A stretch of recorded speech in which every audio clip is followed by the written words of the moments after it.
اللہ تمہاری اولاد کے بارے میں تم کو ارشاد فرماتا ہے کہ ایک لڑکے کا حصہ 2 لڑکیوں کے حصے کے برابر ہے، اور اگر اولاد میت صرف لڑکیاں ہی ہوں یعنی 2 یا 2 سے زیادہ تو کل ترکے میں ان کا 2/3 ہے، اور اگر صرف ایک لڑکی ہو تو اس کا نصف ہے،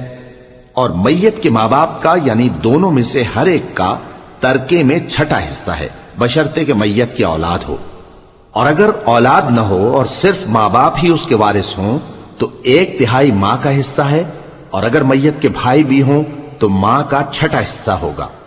اور یہ تقسیم ترکہ میت کی وصیت کی تعمیل کے بعد جو اس نے کی ہو یا قرض کے ادا ہونے کے بعد جو اس کے ذمے ہو عمل میں آئے گی۔